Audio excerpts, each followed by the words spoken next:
this is Dan here. Hope you're doing well today. A while back, I did a lesson on 6 patterns that I use all the time, but they were all minor. I'll put a link to that lesson right here. But they were all minor chords, and in this lesson, I thought I'd do a follow-up with major patterns. So everything I'm doing in this lesson is based around G major, but you can move this red blob any way you like. And let's just dive straight in, and I'll explain as we go. So the first one is a G major pentatonic pattern. Okay, so that red blob there, that's the root note. So that's a G, 3rd fret, E string. So let's just say you wanted B flat major pentatonic. All you would do is find a B flat, and there's one on the 6th fret of the E string. Move the red blob, that's 2nd finger in this case, there. And you'd have a B flat major pentatonic. So let's go back to the G.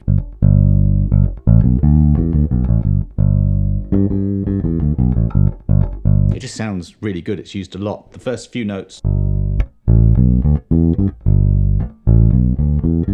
sound a bit like, well, a lot like My Girl, the intro to My Girl. So it's a scale that's used all the time. You can even just take that 2nd note away and you get a very common Willie Dixon inspired blues, major blues line. Also like I use that a lot, which is a kind of Jaco Pastorius inspired line, just going from the root to the octave, to the B, to the E. Now, since this is a pattern and it can be moved, you can do just that. So if you, for example, go to C, 3rd fret of the A string, you can use the same pattern. D. That's just a very simple chord progression in the key of G, so you can move these patterns around. More on that later, but let's move to the 2nd pattern. This is the same scale, except in a different configuration of notes that I use all the time. So let's just do the first half of it, G, A, B, D, E, like this. Up and down. That is a G major pentatonic scale. I'm going G, 1st finger, 3rd fret, then shifting to the 5th fret with the 1st finger again, and then 3rd finger onto the B on the 7th fret. And that's great because you're then in position to play frets 5 and 7 on the A string. You can also, if you like, play the 2nd note, the A, 5th fret, E string, with your 3rd finger and slide to the next note. Okay.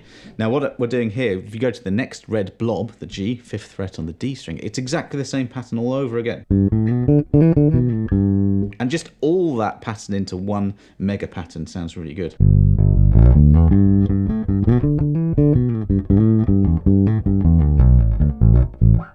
I mean, obviously, you know, that's a bit too much to play, but in terms of fills especially, you might be going. You know, I just went to the highest note and did a fill going downwards. So that is a great, great pattern. The next one, I've done a lesson on this and I'll put a link to it here.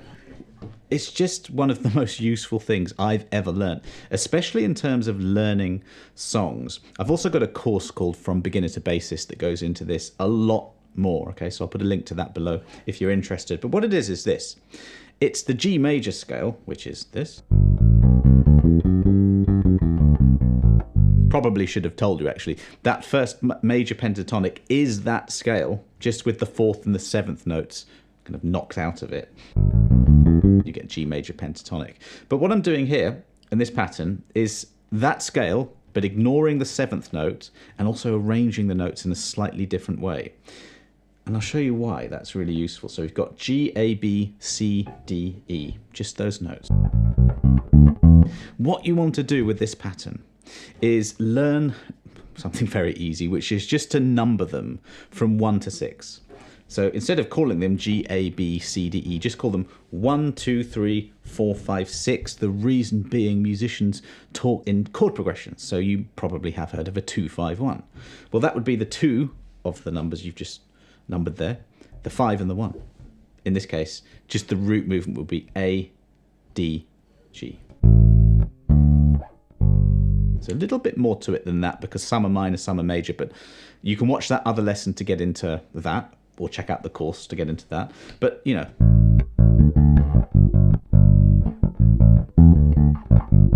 there's so much you can do with this. One illustration of this point is the bass line to I Want You Back by the Jackson 5, which is just an absolutely brilliant Wilton Felder bass line. It's in the key of A flat, so let me just demo something here. If you want to take this pattern, and maybe you're on a gig and the singer calls a song and it's in a different key, you just take a pattern that you know like this, and G to A flat's just 1 fret, so you move up to the 4th fret, that's now A flat. Otherwise I'm doing the same thing, and you know, this is the bass line.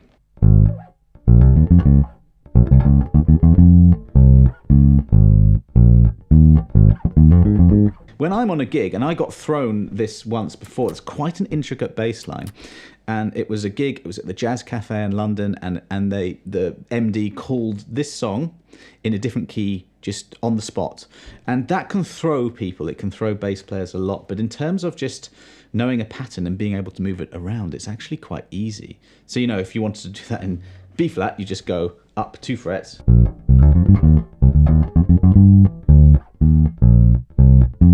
And you do exactly the same order of notes in the same pattern, and that's transposing. Getting ahead of myself a little bit, let's go back to that A flat. That bit at the end of that bass line where it goes. That's, I think, a very good illustration of why this pattern is really important. It goes 6 to 3, then it goes 4 to 1, then it goes 2, 5, 1. And you can either learn it through numbers, you know, like I just said there, or literally just, it becomes a visual thing. That's that one to that one, that's that one to that one, all in the same fret. And that's the same fret the other way around. You know, you get to know these patterns as you go. Let's go back to G, and I just want to show you a couple more things. I'm just going to literally make this up, and also just maybe fill in the gaps between notes a little bit to make the movement between the roots, you know, a bit smoother. But listen to this.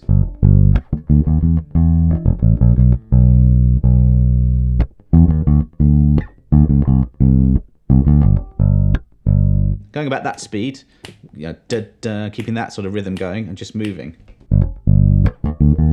It's 1 to 6 and to 3. Let's go to 2. To the 5. Now let's continue this idea and introduce the 4th pattern, which is just, this is an absolute standard pattern. It's just a root, a 5th, and a root. The R is root, and root means the lowest note. That's the one that you can move around if you want. P5 is just perfect 5th.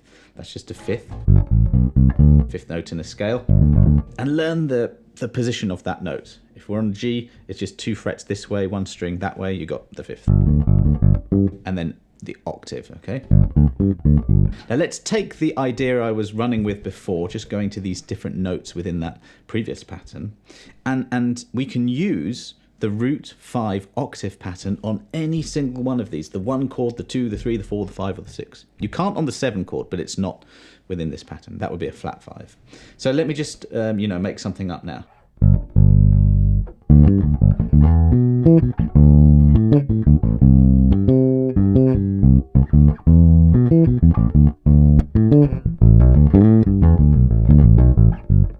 Okay, that little bit at the end was the second pattern, just some of that pentatonic stuff as a fill. But all I was doing was pretty randomly actually going, I did the 1, that's with the root 5 octave pattern, then go to the 6 chord, then the 5, and then the 4.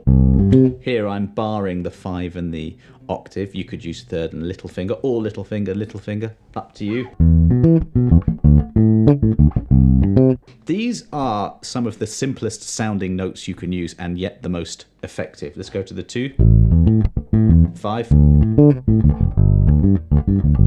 Okay, look, if you were a jazz player and you were doing walking lines, I think a root 5 octave is a bit restrictive and doesn't sound brilliant, but for this lesson it's fine. You might add a few more chromatics and you would learn the arpeggios on each of these. Again, that's not for this lesson. So let's look at the last 2 patterns. We've got a root major second, major third. Now, technically, here's our root, the red blob. There's our root 5, octave again, actually. And I'm just adding 2 more notes here. We've got the 7th and the 9th frets here, the A and the B.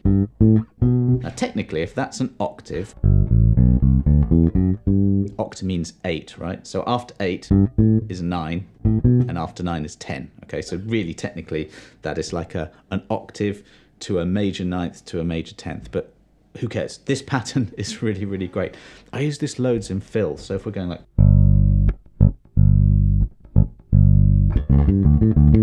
you know, the returning to the 5th actually is really good as well. So we've got octave to 5th, and then we've got that 9th or 2nd to 5th, and then that 10th, which is the 3rd note up the octave, and it's just a very stable, pretty, uncontroversial sounding note. It just always sounds good.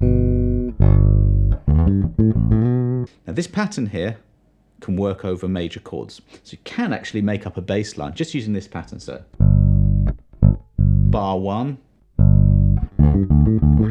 go to C. So over the C, I just did the same pattern. Root 5, and then you've got that down to the D, root 5. See how it works? R is the root. Then we've got a little triangle 3. That just means major third, okay? Which is the 3rd note in a major scale. Pretty simple. The P4 is the perfect 4th note in the scale. P5, 5th note in the scale. So we're going root, major 3rd, 4th, 5th. Just a way to communicate it. I don't think about that when I play. Now look at this. The root, the 3rd and the 4th up the octave. It's just that. There. And I often do stuff like this. So that's going from the very highest note. We're going pull off from the 4th to the 3rd, which is frets 5 to 4 in this case. You can do loads of ways to play this. I mean, I'm going 2 to 1, fingers 2 to 1, and then 3 to 2, and then little slide from frets 3 to 2 again on the A string. Now if you go all the way up to the D here, which is on the 10th fret of the E string, you can do exactly the same pattern and it will work. In this example, in this key, it will only work on chords 1, G major, and chords 5.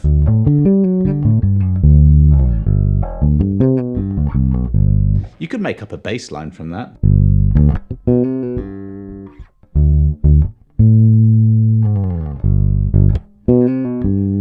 Or you could do a fill.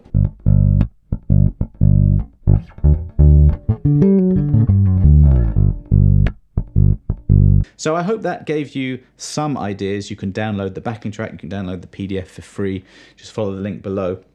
But especially if you combine this with the other lesson, actually they will work together as well, because we've got, this is all G major stuff and the other lesson is all A minor and A Dorian. They fit together. So you could take that lesson and this lesson and combine the shapes, and then you've now got loads of major shapes and loads of minor shapes. And shapes and patterns really, really help to navigate the fretboard and to play the sort of correct notes, not really such a thing as correct, but notes that will sound good over certain chords. So check out that other lesson. I'll put a link here.